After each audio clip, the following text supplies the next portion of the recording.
If you're a complete beginner, I don't think a mentorship makes sense. Year 7 to 9, I remember I would go to like Home Bargains or something, grab all the sweets, grab the drinks, and because no one could really go out for lunch, I'd be selling the sweets in school. And we scaled with my first client to roughly shy of 15K months, no appointment set up. Pure stories and content, just vibe, bro. No system, no appointment set, no nothing. If the people coming in are just not good, nothing is going to work, bro, honestly. All right, guys, welcome to the channel. I'm excited because I have a very special guest, also a good friend as well too.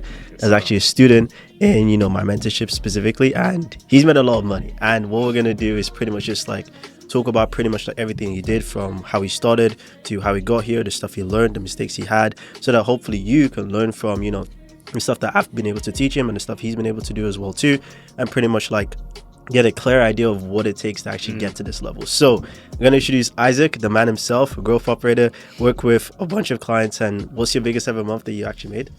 15K profit. So yeah, man, it's nothing that I'm proud of now because I know what I want to achieve, but 15K profit so far. That's amazing. And how long did it take you before you hit that 15K profit mark? I would say I started growth operating around October 2023. Got my first client around then and started putting in work for him then. Did my first maybe 10K month around March 2024. And then from then onwards, it was pretty smooth sailing, That's amazing. That's amazing, man. So I know there's a bunch of stuff that happened within that like October to like March period. Even like right now, it's like July. So we're going to like dive right into all of that stuff, bro. So just talk to me, man. Like, what even got you into this online space in the first place? Like, what was like the main thing? It's an intriguing one because I don't think I got into the space very organically how most people do, where they see someone making money online and then they say, how do I do that model, I got into this space because I kept seeing influencers, kept seeing content creators, coaches online who were making content, probably had big followings, but they didn't really know how to monetize their audiences. The first person I saw that I was like, I think I can help him was Nathaniel Messiah. Yeah. Very big content creator. I'm sure everyone knows him, the Gymshark guy. And he was doing great in terms of audience engagement, being this popular guy.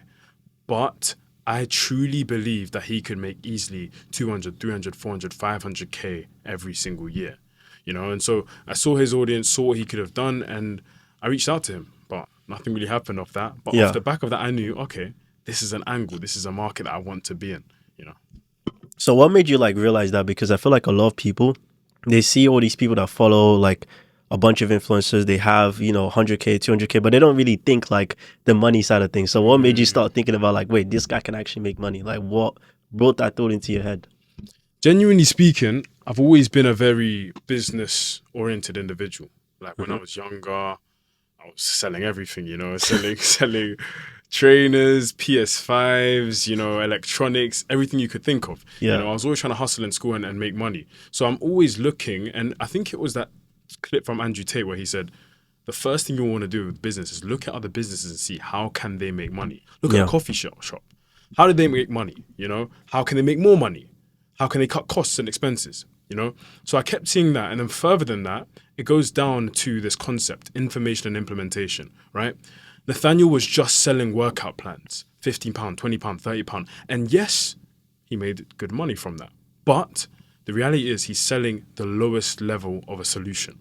He was only selling a quick workout plan someone can look at, that's cool, but in reality, they didn't have the implementation, the accountability, the mentorship, the guidance, someone to hold their hand in the fitness journey. So I saw that and I knew that that was the smallest position on the value ladder, and I knew he could achieve. 100%. That's really good, bro. So were you one of those guys in school that used to like have the Kinder Buenos and stuff? Man, I was that guy, man. Literally, year 7 to 9, I remember I would go to like Home Bargains or something, grab all the sweets, grab the drinks, and because no one could really go out for lunch, I'd be selling the sweets in school. It was an enjoyable process, and I learned a lot from it, but that was like my first ever hustle. Like really. first, I feel like a lot of people, they always start off with that, and then they start making a lot of money. So that makes a lot of sense, man. So talk to me about like the first ever success, like with growth operating. Like, how did you make like your first ever like paycheck or like commission that just came straight to like your bank account? Like, how did that whole process work? So my first ever client, Alex Cowling, fitness influencer, and he had the similar problem to Nathaniel. Selling workout plans, like calisthenics based ones, and it was all cool, but I remember he knew one of my friends through the university they went to. I got my friend, I was like, you have to get this guy to meet me in person. I'll pitch him myself. You just need to secure the meet. So we secured the meet, me, my friend, Alex, and then his other friend. And I pitched him in person. I said, look, bro, I understand. Yeah, you've got the workout plans going on, but that's not making you much, 200, 300, 400, 500 a month. Yeah. Realistically, you can sell these high ticket fitness coaching programs that actually get people results. And off the back of that, he agreed to it. My first ever rev share deal was 1K a month plus 15% or something. That's crazy. Was that with Alex or? Yeah, that was with Alex, right? And so, but this is the thing. Back then, I think when we had our first month where we went from like 0 to maybe like 3 or 4K, nothing crazy.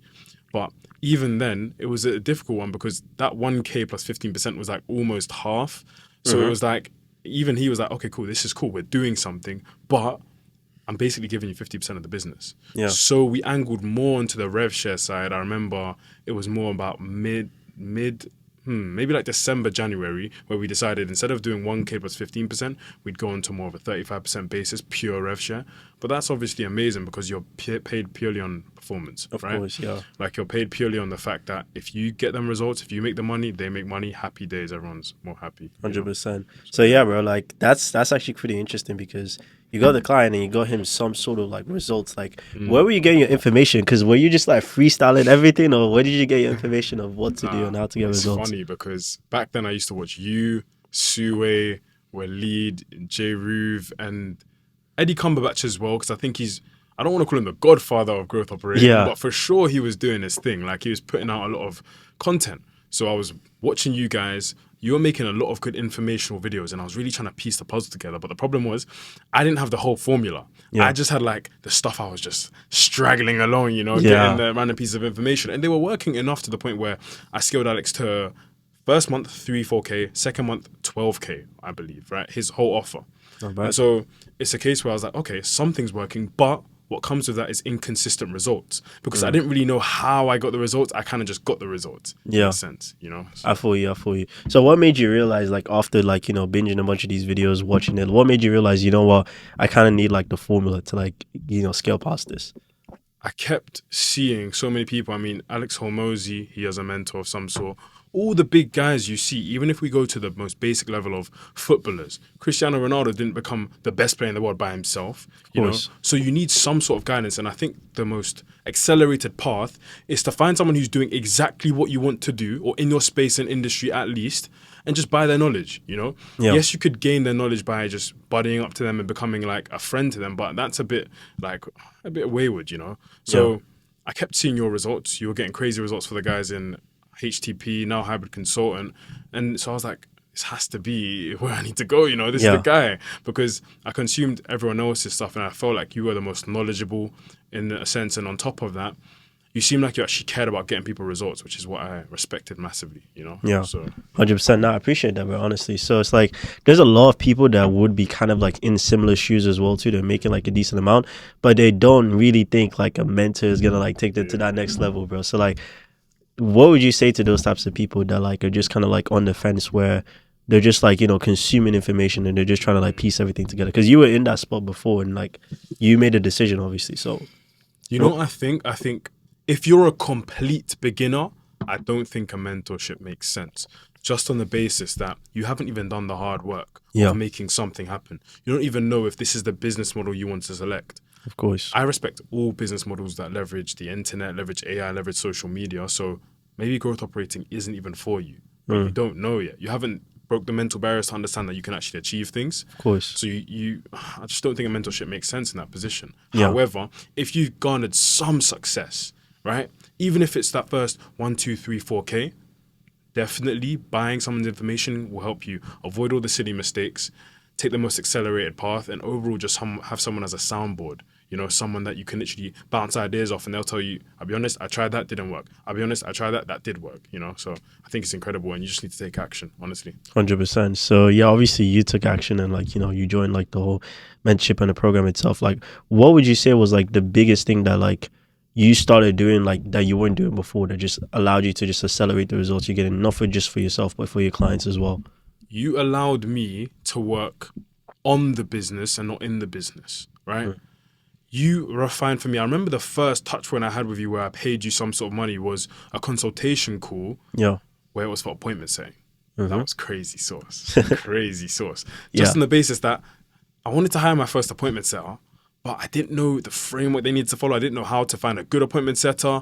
Like, I just didn't know. And I didn't even know they were going to be that effective. You know, we scaled with my first client to 12K, roughly shy of 15K months, no appointment setter. Pure stories and content. Just vibes, bro. No system, no appointment setter, no nothing. Just vibes, bro. You know? So it's a case where I was like, I don't know how to do this. And I hit you up, had that consultation call. I had a full framework, which I still use till this day, to show people how to appointment set, how to hire. And now I have a really good intonation and idea of who to hire. Yeah. So that was incredible. Then I knew, okay, cool. HTP is going to be amazing. Jumped in and gave me systems, bro. Sales tracking sheet, appointment setter tracking sheet, automations they can use to make sure they're dialed in, how to manage your team, how to set expectations with the people you're onboarding, how to manage clients the right way and to make sure they don't actually leave you or screw you over. So many different things where it's like now I have infrastructures in place. If I'm sick one day, if I'm a bit tired, if I don't really want to work on the business that day, the business still runs without me. You know 100%. What I'm saying? So I think 100%. That was really important. Honestly. Yeah, I think that's one of the key things because there's so many people that just like, if they leave for a day, the business is just like messed up, bro. It's cooked. Like, and if you have those systems in place, especially the people as well too, bro, that's like one of the biggest things. Like if you have not just the systems, but also the people as well, that's when like you go to like that next level, honestly. So that's pretty cool, man. So I'm just curious, like to know a little bit more about like your thought process when it comes to like certain things as well too, because one thing I've noticed about you is that like whenever I tell you to do something, you do it like the next day or like the same day that I tell you to do something. You just do it instantly. So where does that kind of like speed come from? Because there's obviously people I can give the same information to, but they don't get the results like as quickly as possible, bro. So like where did that speed come from, bro? Bro, I remember when I was just cooked. First year of uni. I had done business stuff in the past. I'd done like reselling stuff and I'd done decently well. Never some 10K a month, but like for my age especially, like people kind of respected me a bit. Lost all my money, kind of got scammed and like just silly stuff. Lost my money, came to uni and I was just like depressed as hell, bro. Then I was listening to Andrew Tate while working warehouse, like religiously, like in my head. And the main thing he said was success like speed, bro. The quicker you can implement an idea is the quicker you can either fail or win. If you fail, it doesn't work. Let me try something else. If you win, okay, this works. Let me do more of what works, right? So for me, you're not going to give me necessarily bad advice. You may give me advice that doesn't work for my particular situation, but how am I going to know if I don't try it? Exactly. So I respect people like you, Yusuf, Suwe, Waleed. You've had more time in the space. You've got more experience. Same way you give me crazy advice, I'm going to hit it. I'm going to immediately put it to place.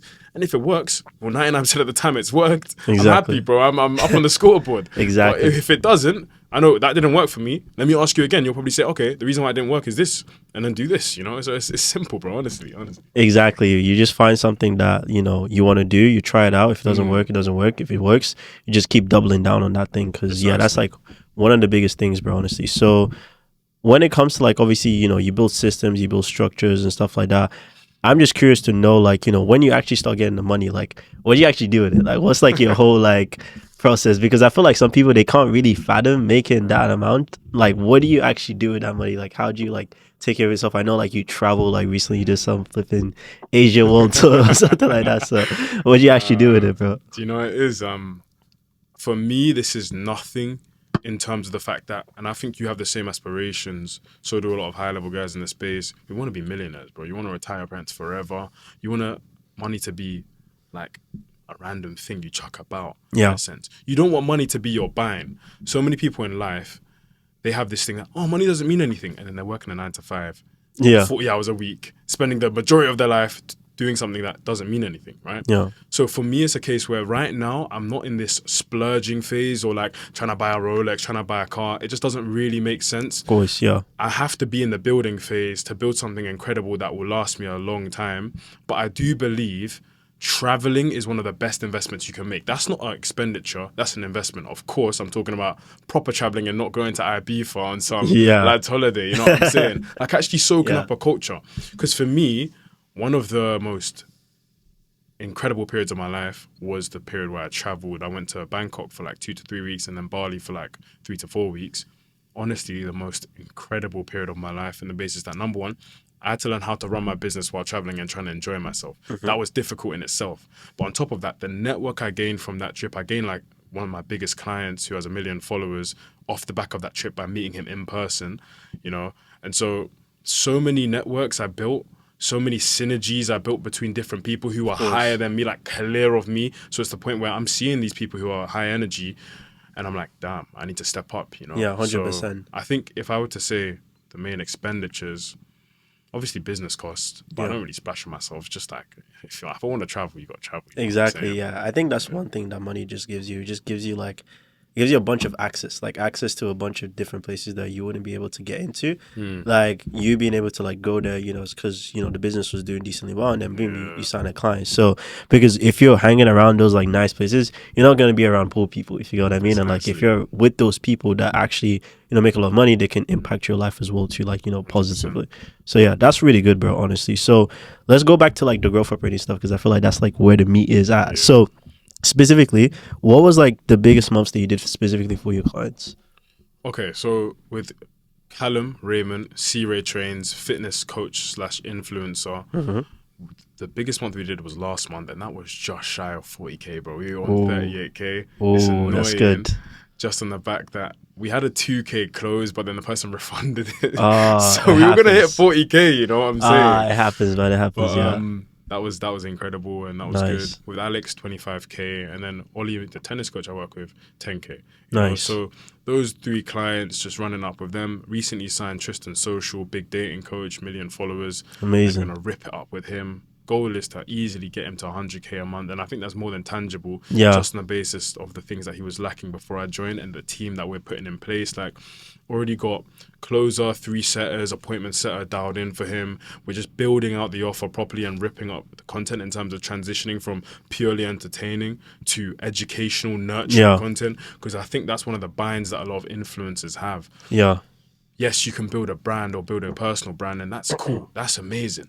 But if you can't nurture your audience and show them that you're an authority in the market, that you actually have something tangible to teach, it's pointless, bro. 100%. 100%. Yeah, I was even on a coaching call just this morning, and he was a client, and he had this like client that had like, he was like 18, 20K followers, and he was a dating coach, but he was making like normal Riz videos where he's walking up to girls and talking to them, and it's like, that kind of content is cool, it's gonna get views, but it's purely entertainment when you think about it, bro. And when you're making those types of entertainment videos, there's no real buy-in to be like, yo, I want to hear what this guy has to do. So I think content has been like it's a big thing that a lot of people overlook, because everything starts from the top. Like your sales process, your seller stuff, they can be sold out, but if the people coming in are just not good, nothing is going to work, bro, honestly. No, 100%. And that's the thing. Like, I think the beautiful thing about the growth operator business is that you can cut it apart and see where you're like losing in a sense. 100%. Like when you're not doing good months, you just have to analyze, okay, cool. Is it a sales problem? If it's a sales problem, you fix the sales. If it's not, you move on. Is it a setting problem? Maybe it's a conversion problem of some sort. Your conversion metric makes no sense. Right? Is it a content problem? Is it an ads problem? But you can just piece apart the big giant that you have, the machine that you have, and then you can understand, okay, where am I losing? Cool, fix that. Fixed it, still not working. There's another problem that you can't see. You know, and that's one thing I think that helped me a lot in terms of when I first came on with Callum and Alex. The main problem was that I didn't even know the problems they were facing. Like, Alex had like almost like a content type problem. Callum had a bit of a setting problem, but you were able to analyze and say, okay, cool, his content's good. His content needs a bit of work. This guy, and then boom, happy days, fix each problem, and then you're good to go. You know 100%. What would you say was like the biggest problem that you were just like painful to like solve? Because everyone has like business problems, right? So what was like the biggest I think the biggest problems are problems you can't do anything about. Let's say content, for example. Yes, you can give them a script. Yes, you can give them guidance on how to make it. But at the end of the day, you are not them. You know, so let's say, for example, they don't want to do a style of content. That's tough. You know? It's difficult. And one thing we were speaking about earlier is the fact that there's a book from, I think it's Ben Horowitz. It's called The Hard Thing About Hard Things. big CEO this guy is, and he said the hardest thing is managing people, bro. Yeah.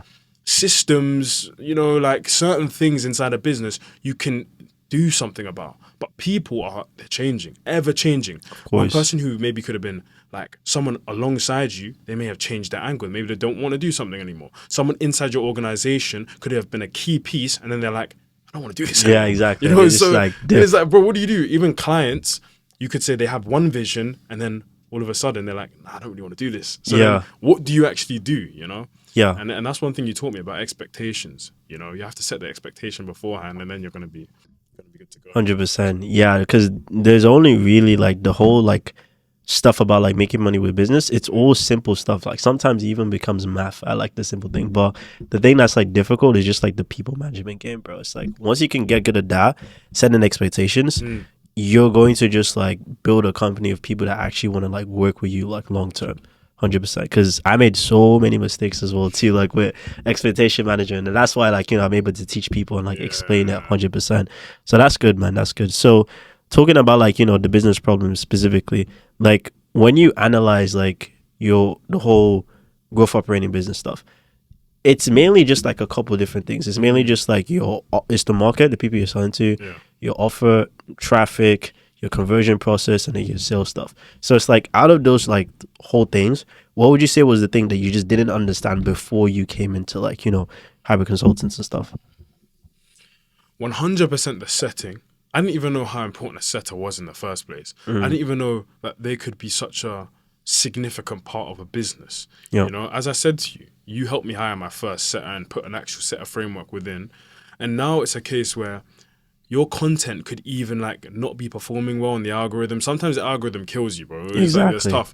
But because you have a good setting team, you're able to pull something out of the fire and keep the month consistent, So I think your appointment setting source is incredible. Genuinely, every time a new appointment setter comes into the organization, I give them your training, bro. Yeah. Because it's premium stuff, man. They come on, and the thing is, it's so funny.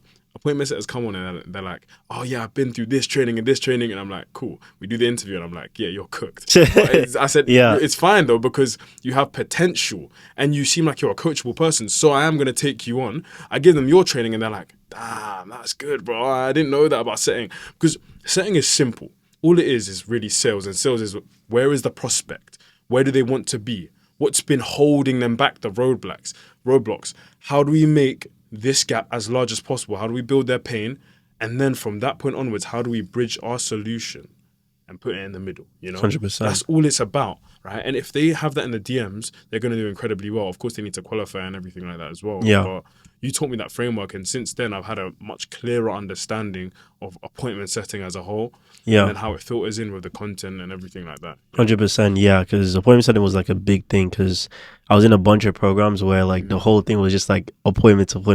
So I just got so good at it, and I just started, realizing how simple it is, honestly. So once you understand the framework, everything's easy. I'd honestly, like, maybe you could agree with me on this, is like, I'd rather have like a setter and a closing problem than like a content and like an offer problem, because those 100%. Those are the hardest ones to solve, honestly. Bro, honestly, it's the thing where I fixed both problems, so I understand how hard each is to solve. And 100%, a content offer, lead generation type problem is way more difficult to solve than a setter and a closer problem.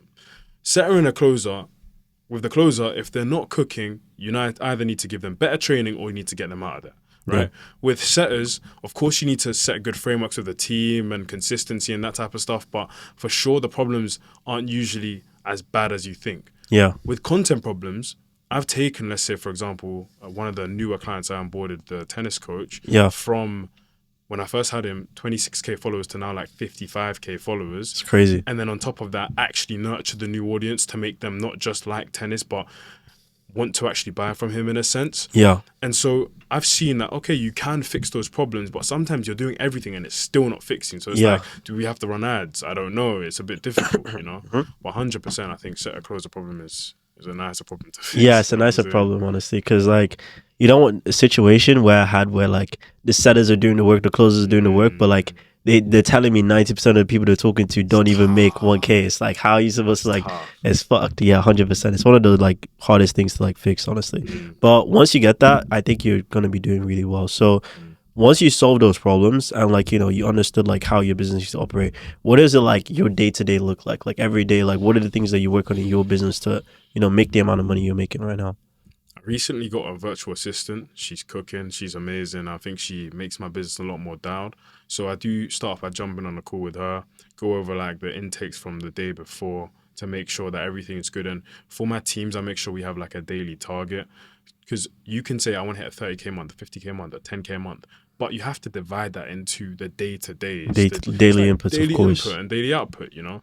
So we go over that, and then I just assign her tasks. From there, every single day, I guess we'll have team calls. So it's with setter manager, the setters. The clients don't necessarily have to jump on those, but it's just to keep the setter teams in check. And then for the Tristan team, they have a closer as well. So I have a separate sales training for him just to make sure he's dialed in on top of things in terms of that. 100%. And then like I'll have a bunch of different like miscellaneous calls that are Yeah. just like different things. Like let's say I had a call with a guy who's building one of my clients an AI voice bot for the appointment, setting like the DMs. Ooh. So that's gonna cook, right? But Yeah. we're building that, we're trying to source that up, and that's actually going really well, you know. So a lot of those miscellaneous stuff, and then like I'll have calls with people, let's say building funnels or building systems out and stuff like that. But overall, a lot of calls, but then a lot of deep work as well. Yeah. Right? I'm trying to piece together certain things, whether it's just making sure the ads are good and scripting out content, because I do write content scripts and plans, like an entire marketing plan Yeah. for each team every single week for the client. So for me, that is one of the bigger deep work sessions, just because content is massive leverage. You write good content, everything else falls in place a lot easier. Sometimes you won't even have to have a good sales call. They just say, I've loved your content. You solve my problems. Boom. Money, Yeah. you know? Just like that. Exactly. So, yeah, that's really important. And then, of course, there's loads of other stuff. But hit Yeah. the gym as well. Nice. Basketball, That's whatever. good. That's You know good, what I'm man. saying? But yeah. So what would you say like your deep hour works every day is like? How much is that? You know what it is? I think it's lessened just on the basis of, before I was doing like everything, but now Yeah. I've like put other portions of the work to other people, because you have to delegate if you want to Of scale. course. But now it's more like in the morning time, maybe if I wake up maybe like in between 5 to 7 a.m., try hit some form of a short workout, go to Canary and just go from like, let's say 8 to maybe 1, just locking in, because you don't really have calls in the morning. Yeah. Just lock in, bro, and then get some stuff done. And then the rest are just Yeah. calls. Yeah. Yeah, bro, And then you literally. do that and you make like 15K a month. It's crazy. So yeah, I mean like it just shows, because obviously when you start out, you're always gonna be grinding. Like every single day you're doing something, there's something to 100%. learn. But once you get to that point that you can kind of like automate stuff, you can obviously Yeah. like scale. So yeah, that makes a lot of sense, bro. So like currently, like right now, what does your team structure kind of look like that allows you to just like kind of relax in a sense and not really like, obviously you're still working, but like not hammering like 12-hour days and stuff like that? What does the team structure look like? So set a manager, insane role. Like Dominic, Yeah. killer. This Shout guy- out Dominic. Yeah, man. shout out, no, genuinely, shout out Dominic, because he's a killer. And it's funny because he jumped on a Zoom call with me, and I thought he was applying for a setter role, but he was like, nah, I can help you manage your teams. I didn't know how useful and necessary it is, because no one's Superman, no one's Yeah. Superman. You can't do everything by yourself, So Dominic is amazing because he keeps the synergy between every team and makes sure they're dialed. End of day reports, conversation reviews, tracking sheets, make sure everything like that is good. For the Tristan team, got a closer, Stillion, killer, and then I pretty much have 2 setters on every role and then 3 setters on Tristan's role. So probably over 8 setters now in the organization. Full-time editor for my content, and then I also like referred him to all my clients, so he does their content as well. Because That's important Gabe, as shout well. out to Gabe though, he's a killer. Yeah. Genuinely, like he's just dialed in. Virtual assistant, and then I'm just trying to make things more dialed and more synergetic, because I would say in this point in time, I'm not necessarily trying to gain a crazy amount of new clients. It's just about making sure these current clients get to their income goals. Exactly. And 100%. that means the world to me. That's so important, because I think some people forget that, okay, yeah, you want to get another client, but what about your current clients? Are you taking care of them? Yeah. Are they happy? And I think that's the 100%. most important. Yeah, so many people focus on like getting new clients, but their current clients not even getting results. It's crazy.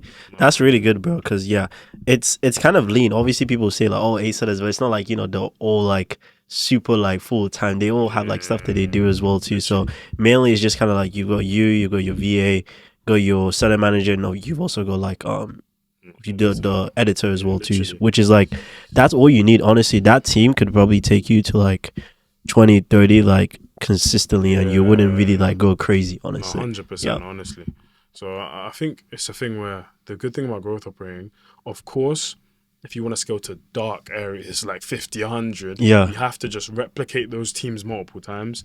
But it's not necessarily the most like laborious thing.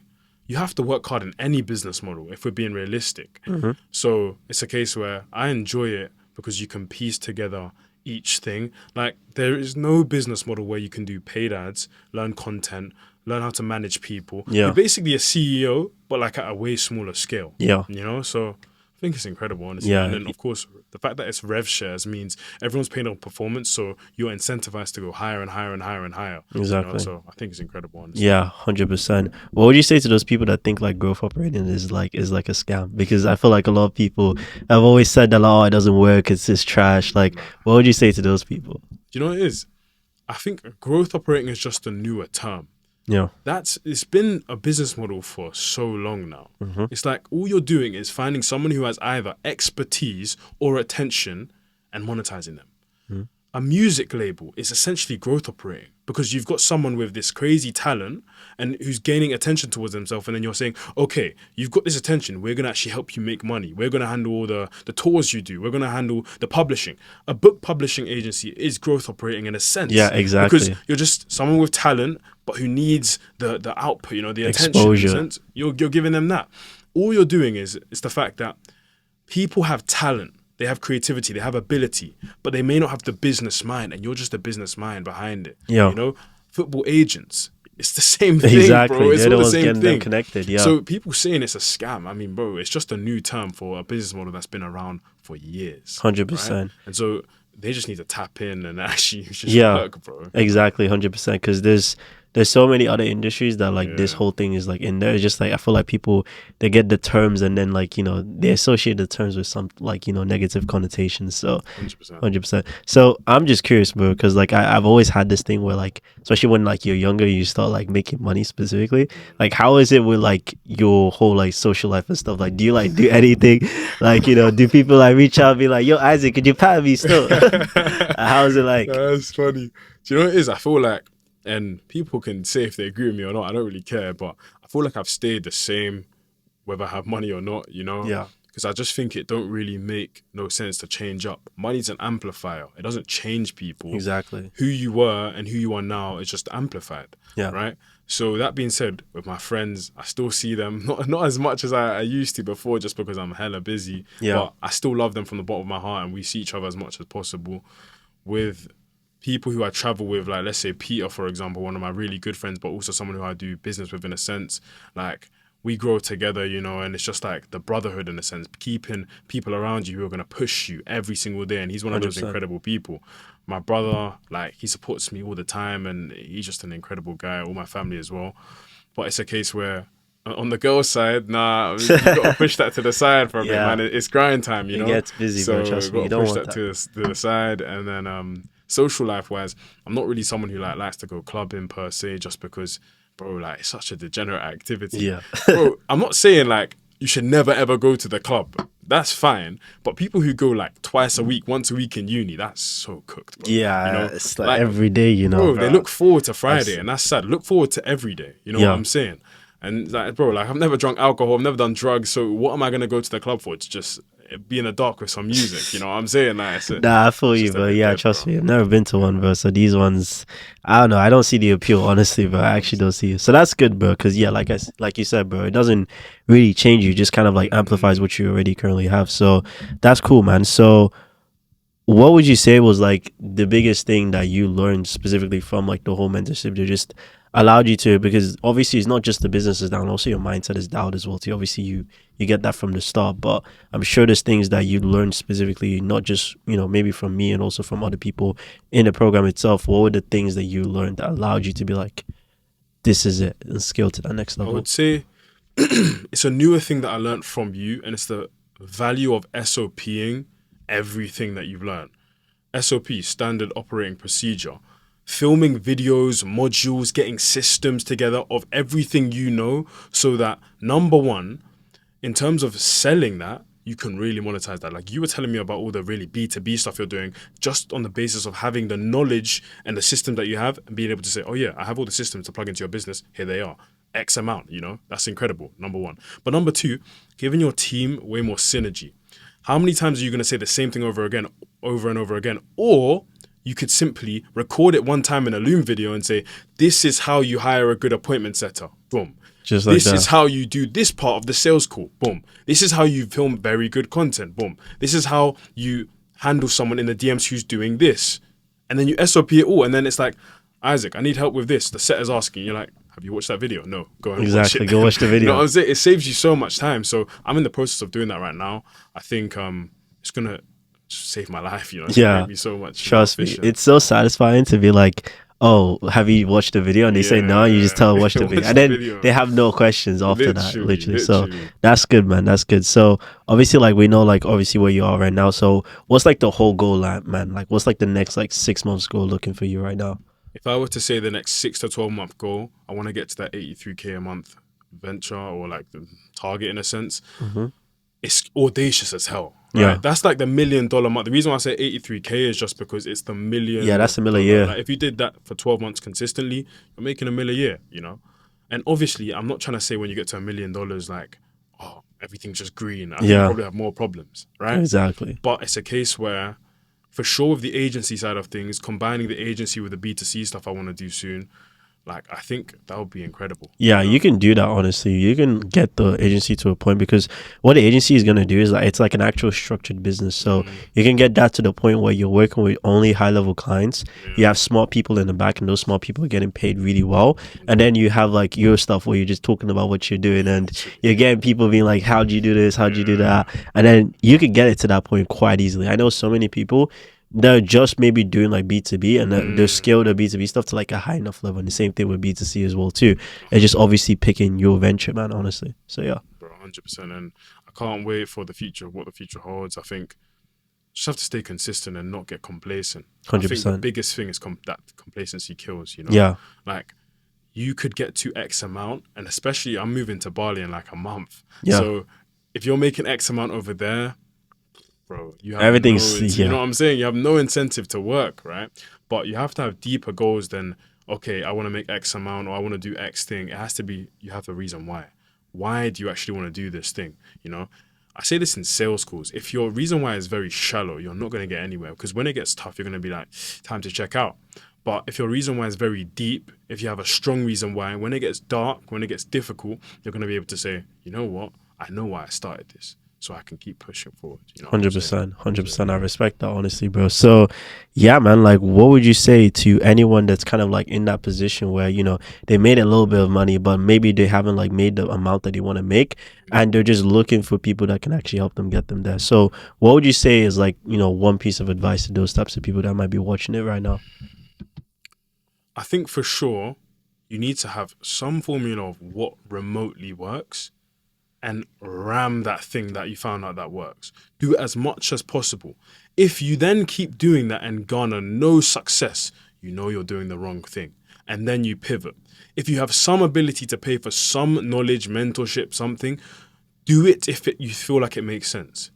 For example, Mahiz helped me incredibly. If I didn't pay him, I don't know where I would be. It might be cooked, you know what I'm saying? I know I would have still got there, but it would have taken me a longer period of time. Of course. But for sure, you always need to remember where you came from as well. Because this is the thing. Let's say you were making 0, right? And then you got to 3K a month. And because you got to 3K a month, you're now looking, I want to make the 10K. Yeah. But you forgot that you came from 0, You have to remember where you came from. You remember your maker. Remember, who helped you in different times.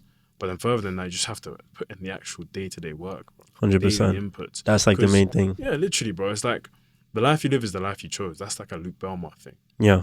Everywhere in terms of like where you are right now is because of you. Purely because of you. You can blame anyone else. Get away from this like victim Yeah, I hate mentality. that mindset, bro. It don't make sense because I used to, you know what? I don't want to say I used to be like that because I don't think I was. I think I was always relatively accountable, but I think I reached a new level of accountability where I understood everything is my fault. Even someone else's problems are my fault. Let's say my mum can't pay X bills, for example. Let's say hypothetically. Bro, it's my fault. Yeah. Because if I was making X amount of money, I'd be able to pay for them. Like recently, I was able to give my parents a sum of money. Nothing compared to what I want to give them.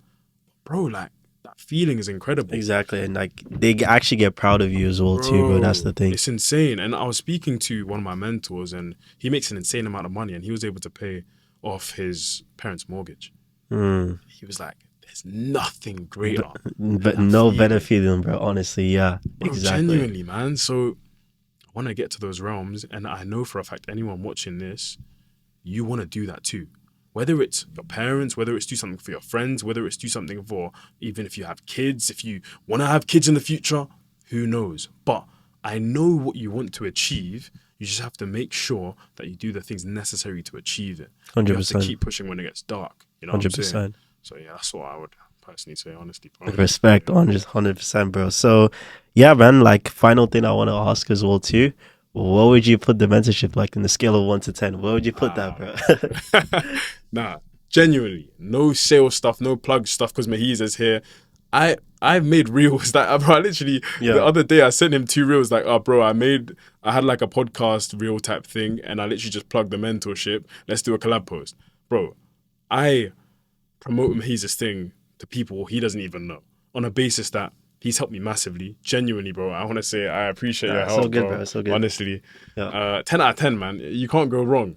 It's just a basis where you get the full idea of what your next steps need to be. Whenever someone gives you, and one thing I like about you is people in the group coaching calls will be like, bro, should I do this? I think it's a good idea. And you're like, nah.